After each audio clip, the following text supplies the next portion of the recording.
Hey, thanks for joining me. Wildcats number 21. It's been a long road getting from there to here, man. Starting from Wildcats number one back in 92, was it? This book is dated with 1995. So Wildcats have come a long way, and it's still kind of garbage. I hate to say that. I mean, there's been some small highlights here and there. There's been some small bright spots. I did talk about when Jim Lee left the art chores and creative chores and let James Robinson and Travis Charest come along a couple issues ago. It got better, got more interesting, but it just never seemed to really find its true maximum potential. Well, issue 20 that I did last time was like part two of Wildstorm Rising, I think it was. I can't even remember. They decided to do some big crossover, and I didn't collect any of it except the Wildcats book, as far as I know. And so it did say at the end of issue 20, James Robinson was done, and Alan Moore was coming along to write the book. I've talked about this, but just to recap for anybody who's new, my kind of introduction to Alan Moore, it was a name that I just heard of, people talking about all the time, and that always mentioned this book he had done called Watchmen that I had never read at that point, when I was doing these, or reading these in real time. I think I had read the Spawn Wildcats crossover, and that's on my channel, and that is an absolute clusterfuck joke book. When you consider what Alan Moore is capable of. I talked about it, and I had two opinions on that book, Spawn Wildcats, that being that I don't think Alan Moore gave a shit, and I also think he was just kind of making fun of all the characters in a way, but they're going to pay him a lot of money. But it had some interesting ideas, and so it wasn't like it was a bore. It's just, I think when us kids look back, like Wildcats was this badass team created by the artist of X-Men, the highest selling American comic book ever.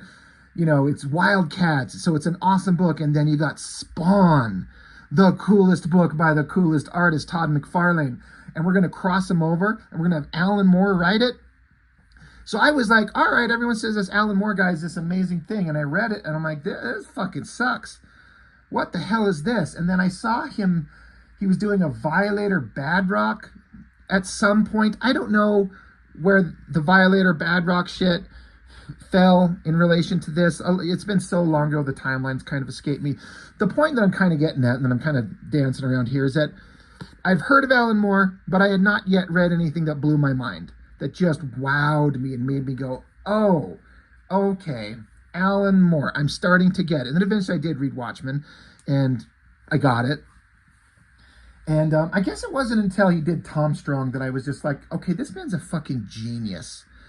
And then, but I did read these Wildcat issues with Alan Moore's writing, and I didn't, it's one of those things where it's like, I didn't notice how well they were done, but subconscious parts of my brain did. There was these little things that were like, this is really cool. And it got really kind of exciting. And it all starts right here. For some reason, I've got two copies of these books. I don't know how that happens, because like I said before, I never bought two copies of anything. Why would I? I don't have that much money as a kid, or even as a young adult. I was poor as shit. So if I'm going to, allocate money to comics, I'm not going to buy two. I remember going to comic shops and watching guys get 5 copies of each thing. Even then, I thought they were fucking idiots. But somebody must have given me an extra one. But anyway, Wildcats 21. So like I was saying, Wildcats come a long way. Jim Lee told his stories. They basically sucked with some good artwork. And then James Robinson came along. He did some interesting stuff, but he's only around for 5 issues or something like that, 5 or 6. Now we got Alan Moore. And it wasn't, I didn't know until I got into this issue. We'll see. The regular Wildcats team, I'm not sure what happened to Grifter, but the rest of the team, they're gone.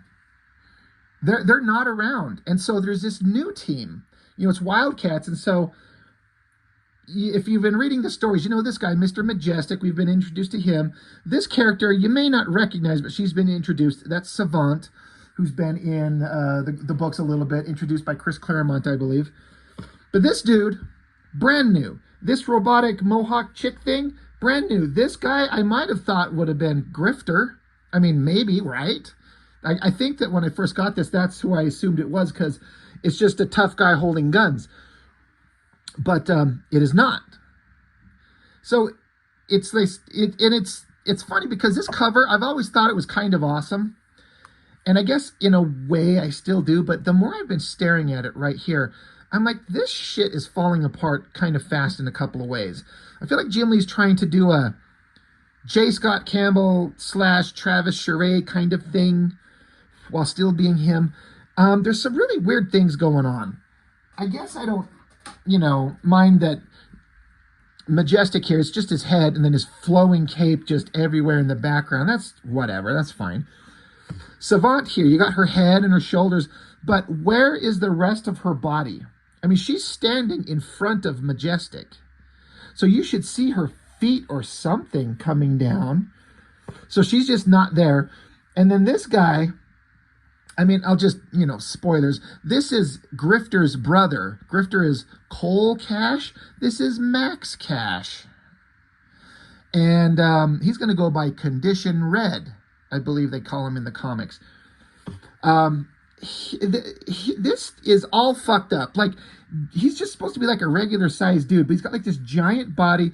This arm feels huge in a way. And where's the rest of him? I guess this is his leg here, and then this is his, I guess, foot coming down here. It just feels awkward. And this character here, it's a weird compositional thing to have his left arm coming over here and his hand looking like he's just trying to jerk off Max Cash here. Like, all we have to do is draw his dick down here, and he's getting jerked off by this hand. Like, it's weird placement. And then these feet shapes. It just doesn't feel like a Jim Lee thing. It's just weird. I don't mind the center figure here. Ladytron is her name. Although her left hand over here, the fist and the little gun, it kind of just blends into her lower body. It's weird placement. It starts falling apart the more I look at it. So it's kind of good, but it also, compared to Jim Lee's better covers, like when I think of some of the best covers in comics I've ever seen, and a lot of it's due to nostalgia and all that shit, it's some of those old Uncanny X-Men covers. They're just brilliant cover after brilliant cover, in my opinion. And it's kind of not happening here. Anyway, enough about setup. So the premise, like, I remember reading this, though, and being, like, confused as hell, because I didn't read if it's the Wildstorm Rising, where it was that big crossover, and the Wildcats are gone. I didn't know that. And then also the story, it does a bunch of time jumps. We're in like what is the current time at one point, and then we jump. So it's like September 12th here, then it's September 8th here, and then it's September 12th, and then it's September 2nd. So it jumps back and forth a lot. And so it makes for kind of a complicated read, in as much as if you're a new reader to comics, I bet you'd be confused as hell. You'd be like, what is going on here? But if you're kind of used to the language of comics and storytelling and used to having to figure some things out sometimes, you'd piece it together. I mean, I did. It just wasn't an easy read at first. And Alan Moore does this thing in this. I recently reviewed the issue of Youngblood that he did, where he restarted the series and he only kept Shaft and introduced all new characters. And I said it's the greatest issue of Youngblood ever, but it's kind of funny because there's no element to it that felt like Youngblood, because there's no Youngblood characters in it. There's no Liefeld. There's none of those ridiculous characters. It's Alan Moore kept one guy and introduced all new characters and put him in a whole new situation. Well, guess what? He did that here first.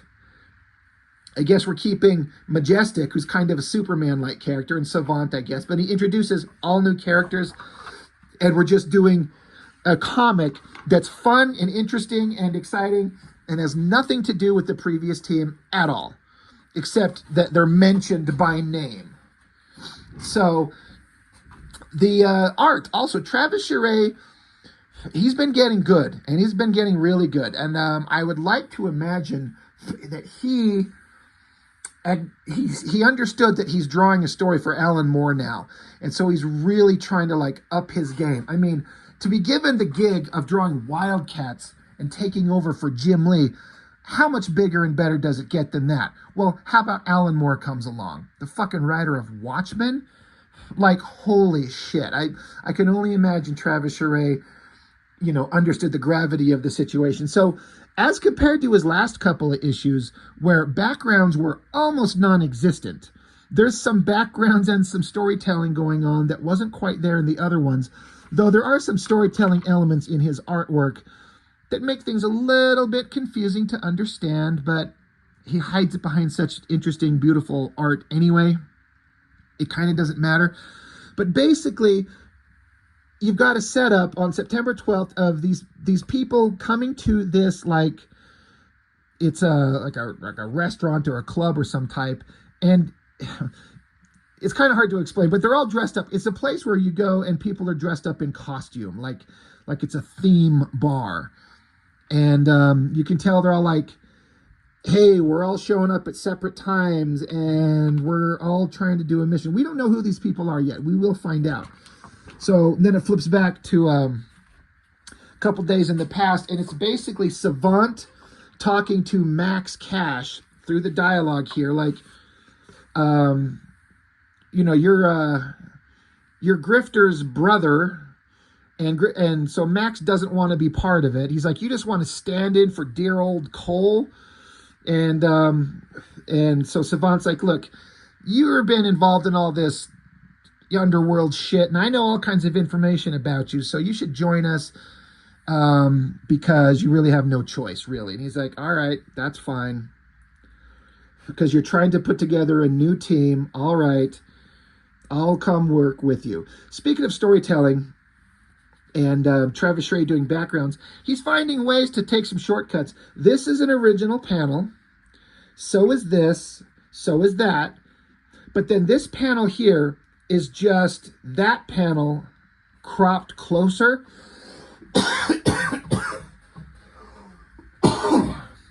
Holy shit, excuse me. I've been getting over a cold. But they just take that top panel, crop it, zoom in on it, flip it over. There, it's a new panel. And then that panel there is the same fucking thing. They zoom in on it, flip it, paste it there. And then they have this shot of this guy dead in the water. I mean, whatever it takes to get the job done. I don't care. It's just interesting. Like, he's not going to draw these panels. I mean, he doesn't want to take the time to draw a couple more doors that are open and bloody. So they copy and paste and flip. So whatever, Travis Charest, he can draw anything. He's just not fast. But yeah, Savant is recruiting this guy for her team. Now we're back in the real time, and we realize that this is Savant, and this is the guy she just recruited. He's dressed as George Washington. She's dressed as Jackie Kennedy, I believe it's supposed to be. And they're undercover because basically what it's going to get at is that there's another member. They're not a member. Well, I guess they are trying to recruit this character. The Ladytron is who it's ultimately going to be, the girl. But they're going to explain what and why. But they think that she's going to show up here. So they're undercover. And none of them are happy, and this all kind of sucks. And it's just kind of a weird situation. But it's going back and forth in modern day and then in the past, over the last week, as they try to assemble a new team. And speaking of assembling a new team, we get this, 6 panels of Savant reaching out to different people. Here, she's talking to the character, the most creatively interesting character created in the Wildstorm universe, Soldier. He's just a guy with guns and shoots. He's shown up in the Wildstorm comics, and holy fucking Christ, what a boring character. But she's trying to recruit him because they need members for the new Wildcats. She's like, I know you're got this whole operation going on, but we need your experience. And you can just see his silhouette. Same thing here. It's Savant interviewing the Savage Dragon. She's like, a health plan and a pension scheme? No, we don't really have that. It's not like being a policeman, but we're the one guy the Wildcats really need. She's interviewing Grunge, who's hanging upside down, looking like a dumbass. And she's acknowledging that he's saying he'd rather just hang out with kids his own age. And then you don't get to see who she's looking at, except that she's looking up. She's talking to Fuji, the strong member of Stormwatch. And then here she's got Backlash's tendrils around her throat, saying that she's sorry for appearing that way, that suddenly, and she didn't mean to startle him. Like he's trying to choke her out. So she's trying to get with all these other characters. None of them want to join the team. And so she's here frustrated that for all her efforts, she's unsuccessful. So now, you know, there's some really great shots here. Again, Travis Charest, when he is able to put in the time and effort, he can draw anything and make it look really dynamic and really cool. There's some really neat art in here. But we got Majestic, who, again, at this time, I had read very little on the character. He'd shown up a few places here and there, hadn't said much, don't know much. He's one of the alien races, and he's a super powerful, god-like Superman character. Very little is known about him to me. But him and her are trying to put together this team, and they're looking at candidates, and I guess they're thinking of Deathblow, but we don't want him because he's fucking boring. But they're, you know, Savant's even suggesting we could find even former villains, and Majestic is like, you got to be kidding. I mean, I've got standards. I was in Team 1. I've got standards to keep up. He's like, what do you want me to see if the Violator is available, or some amoral little gutter rat like Grifter Jr. here? And so the girl's like, Max Cash, actually, that isn't such a bad idea. From his profile, he's potentially as capable as his brother. So it's showing how they're talking about finding these people, and then the parts where they actually went and found the people. It's jumping all over the place.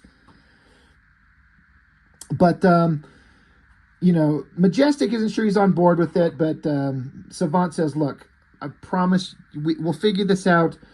I'll get him on our team, and I'll do it in a way that we can both maintain our dignity. Trust me. Which is a funny little page turn, because then you flip it over, and there's Majestic and Savant in costume as they're undercover. No dignity at all is the gag.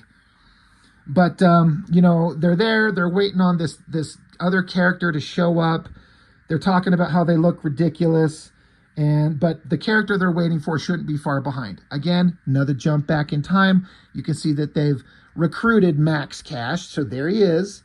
And they're talking about this 18-year-old spree killer that Majestic is not interested in. He's like, I'm flexible, but not on this spree killer. And they're like, and Savant's like, well, come on, like, we need some toughness, and we need some savagery, and I'd rather it be another woman. And Max Cash is like, what is this, a quota thing?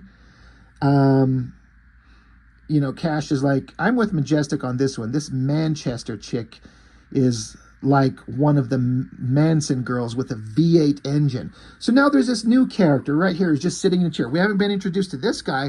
We actually have, you know, he's been here, but we don't know who that is. And it's the guy on the cover. But he's just sitting there, you know, looking stoic and smart with his little hands together. Like, well, who's this fucking guy? But he says this is where Alan Moore does something that I've had a lot of thought about recently is, you know, this character will be introduced in a few more pages, but basically he's super hyper intelligent, which is always a great kind of character trait to put in a comic. The problem that I have when I try to write characters, and I think any comic writer has, is if you write a character that's hyper brilliant, you have to write hyper brilliant. You have to come up with ways to make this character seem as smart as we're saying he is. And holy shit, is that hard. And some of these comic creators can't pull it off. Alan Moore definitely can. And it's not that Alan Moore's hyper smart. It's more, I mean, he is. He's very smart. But he's clever, and he knows how to write ways around it to make it come across that way. So, you know, this character, he's like, well, I think Savant's right, but perhaps we should bow to Majestic's age on this one. Look at it from his perspective. New and challenging ideas to cope with. The problem of actually finding Manchester. So Majestic says, well, thanks for the support, but I don't see myself being that old or set in my ways. As for finding this woman, that wouldn't be a problem, not with someone with my experience. So this character says, well, I'd be anxious to learn. How would you go about that exactly? So now Majestic is like, all right, well, I'll tell you how I do it. He's like, one, that I can do it, and two, how I would do it. So he just kind of lists off how he would do it, and they explain who this character is. She's 18 years old, abusive upbringing. She got blown away during an armed robbery. You can see her guts getting ripped out. This is some great artwork here. And then some organization, as happens in all these comics, takes her and cybernetically enhances her. I mean, it looks like they're actually dropping a little miniature V8 engine into her guts, which I actually think is hilarious. And they're like, you know, she was a guinea pig for a bunch of new technologies, but this guinea pig, like, ripped the walls down and busted out, and she's gone.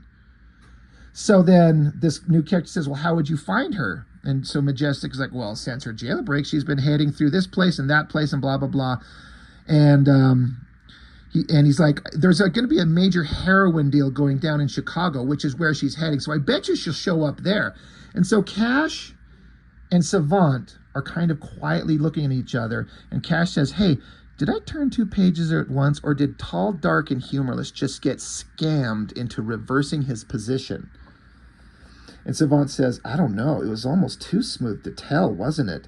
I can see I'm going to have to keep an eye on this guy. So the whole point is that Majestic was not on board. And just by, like, verbally, you know, checking his ego, Majestic was like, well, yeah, I can do it, and we can find her, and this is how we'll do it, so let's go do it. And they're like, holy shit, he just manipulated him. This character, Tao, is his name, T-A-O, that's how you spell it, or pronounce it right, Tao. They're like, he just verbally maneuvered and manipulated Majestic into agreeing, even though he was initially disagreeing. A very smart maneuver, a smart character. I was like, oh, that's a brilliant little bit of writing. Anyway, back in the regular time, there's Tao, there's Savant, there's Cash.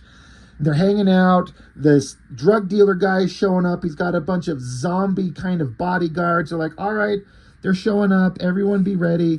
This other character might be showing up. We got to be ready. So then it cuts back. Another jump back in time. This is where we're running into Tao. And they call him, you know, his name is Tao, T-A-O. It's Tactically Augmented Organism, which I actually think is a really brilliant kind of acronym. They say that he's basically got mental enhancements, but that's it. He doesn't have, like, superpowers or anything, so he's smart, but how, you know, maybe we can use him. Great artwork, even though the backgrounds are, like, faded out and lackluster, it still works somehow. The coloring's doing a great job. Who is coloring this? Chiodo is at least the color guides, and then Wildstorm Effects. But they basically are like, look, we want to borrow this guy. We need to get this guy, and they're not going to let him go. They were able to come down and observe this Tao character in this facility he's locked up in. But then, so Tao just hands a piece of paper to the scientist guy that's got him trapped. And he's like, hey, Mr. Scientist guy, on this paper, there are 5 10-digit numbers. I wonder if you can tell me what they would add up to. So Scientist guy looks at him, and he says, I think it adds up to you getting whatever you want. And he's like, good, that's what I thought it was. I want documentation drawn up, releasing me from ownership and letting me out of here. So Savant's like, what the fuck was that? How that guy was suddenly terrified. What could you do with a bunch of numbers? Oh, he says, oh, it's easy when you know how. The first number belongs to the woman that the doctor is currently legally married to, and the other 4 don't. So he just maneuvered his way out into getting out of this jail cell, which I kind of also read as he could have got out here anytime he wanted, but now that Savant and Majestic are here, maybe this is something new and interesting for him. So again, setup of a new character that's already 1,000 times more interesting than any of the previously introduced Wildcats characters. Back with the setup that they're trying to do. The drug dealers are here. They've got cases of money and drugs and shit. The deal's going down. And in the background, this is kind of some weird storytelling, but, you know, we're looking past the characters. In the distance is this car coming, zooming up really fast. The plates are like shortened words to say "run, bitch," but it's interestingly drawn, but not extremely clear why we're seeing the front of the car and suddenly the back end of the car. But it's all such really good artwork. And you flip the page, and it's a double page spread. I've seen some incredible stuff that just shocked me and caught my attention. And you wouldn't think a shot of some like robotic girl in some hot rod just going across the page would have ever caught my eye and gone, holy shit, that's awesome. But it is really freaking cool. She's like, your money and your life, optimists. So she's obviously a psychotic monster. So they're like, all right, well, we got to get her. So she's showing up. She's trying to steal the case of cash. And she just casually smacks Savant away. Pow, she's gone. And starts unloading bullets onto some of these zombie thugs that the criminals had. And so Cash and Savant are like, Tao, like, dude, you got to help us do something. And he's over here reading a book. He's like, maybe when I finished reading this chapter. They're like, well, where's Majestic? I thought he was supposed to intervene when the shooting started. Majestic, where the hell are you? And meanwhile, Majestic is getting pummeled by some big, strong monstrosities. So, criminal guy, he's grabbing a bag of white powder, obviously some kind of drugs. And this character, Maxine, who will later become referred to as Ladytron, she picks him up and she's like, hey, everyone get down. I'm taking this guy, get back, or I'll kill this guy. Look at the design of this girl. Like, her lower jaw is all like cybernetic. It's so creepy and weird. I love it. But, you know, she's got this guy. They don't want to kill him, even though he's like a criminal drug lord. They don't want to kill him, but they don't have a clear shot. So, like, well, what the fuck do we do now? You know, she's got him like a human shield, and he's going to shoot him if we're not careful. What do we do? So Savant's like, Cash, can you, like, sort of graze her head with a bullet and knock her out? Like, cliche shit we've seen in comics and movies all the time. And Cash says, that's impossible, even for Grifter. All we can do is ride off the guy, just blow him away and then take her. And Majestic's like, no, I'm not going to permit that. He's valuable to the cause of justice. Maybe if I shoot him with my eye beams. And Savant's like, no, we want them both alive. So these three characters, Cash, Majestic, and Savant, are trying to figure out a way to save this guy. And it's like they're a bunch of clowns that don't know what they're doing. And you see Tao, who is in the background, he puts his book down in this silhouette up front, and there's this bad guy with just a gun, just this brain-dead kind of dummy, sitting there with his hand on his mouth, thinking to himself. He's like, like, how do I solve this problem? So Tao just comes up, takes the gun from the guy, shoves the guy out of the way, and fires a single shot. Pow! And it goes through the bag of drugs. Poof, poof, smacks it. A big cloud forms. And then suddenly, that cloud of drugs is choking the girl. She can't breathe. It's getting everywhere. And so she starts collapsing. She falls to the ground. And Tao says, I suggest we get her and the other guy to a medical facility. They've breathed in enough heroin to stun a rhino. So, again, this is Alan Moore coming up with the smart way to have a difficult situation neutralized in a very simple way by somebody who's smarter than everybody else. It's kind of like in that issue of Youngblood when Johnny Panic, the guy with the holographic projectors, made himself look like Supreme so that parasite being that possessed bodies would try to possess him, thinking that because it wants the most powerful body, and there's Supreme, that's the most powerful body, but it's actually the guy just in disguise. And then once the parasite took him over, they were able to knock out the guy himself. So, you know, a smart tactical maneuver written by Alan Moore that's just, as I read it, I'm like, this stuff is great. This is just, it's really well done. Alan Moore is the real deal. So they've got him, and they're like, all right, well, we got the girl, and for some reason this team wants to, like, well, we're going to take her and somehow force her to be part of the Wildcats team, even though she's a psychotic murderer. So Majestic keeps referring here. He's like, well, we've got what we came for. This is the nucleus around which we can build our new Wildcats. And Savant says, no, not a new Wildcats. Emp and my sister and Reno and the rest were unique. We have to let their legend stand, allow them their immortality, and get out of here and earn some of our own. The Wildcats are dead, gentlemen. So I think the characters assume the original team of Wildcats are actually all dead. Again, I don't know. I didn't read those books. I don't know what actually happened, except that we get this end page where there's the team of the Wildcats that I know. They're off into space somewhere. So I was like, what the fuck did I miss? What? All the stories, the crossover that went on, which is, of course, this is what would happen. You know, there's a whole bunch of story points that you miss, and now things are different. So often, crossovers, you end up just back in the same place. You just keep going like nothing's ever changed. But the core Wildcats team, they're just gone, and they're off into space. Everyone except Grifter. So I was like, well, what the hell happened? What did I miss? I mean, I didn't love these characters, but I kind of liked them, and I was kind of following their adventures. So it was a really interesting take, and it adds an air of like unknown mystery. Where are they going? What did they do? What have they just been through? What are they about to go see? What am I missing? I feel like it's also, again, the way that Alan Moore took Youngblood and started up that new team and ejected everybody except one character. Well, here he is. He's ejected the Wildcats. He's like, fuck all them guys. Ain't none of them interesting. I'm going to write you some better characters. Gets rid of them, adds his own. You know what? It makes for some great comics. My memory of the Alan Moore Wildcats is that they're actually really damn good. It's really good stuff. And it all starts right here, and I can't wait to get into it. I mean, Alan Moore's a genius. A pinup by Joe Quesada and Jim Palmiotti.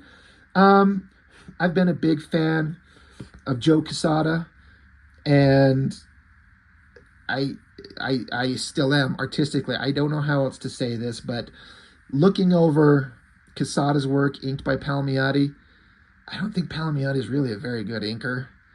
I don't mean any disrespect to the man. I mean, he's a professional working, and I ain't shit. But it's not the best version of Quesada anywhere. He's just looked so much better. Anyway, some other book, letters, pages. So, yeah, Alan Moore story, Travis Charest pencils, Troy Hubbs on ink. So that Troy Hubbs, I mean, I think you feel like he's a pretty damn good inker. That's awesome. So, anyway, Wildcats 21. Weird time jumping back and forth, but new characters, new ideas, a small start to grow into something bigger. It's what Alan Moore, he knows what he's doing. He knows how to write characters, even if he doesn't give a shit about them. I don't think he gives a shit about Youngblood or Wildcats or any of these other new creations. He's interested in the paycheck, but he's so good, it's always going to be more interesting than anything anyone else ever wrote about these characters. Although I will say, in my opinion, it's still not the best version of Wildcats.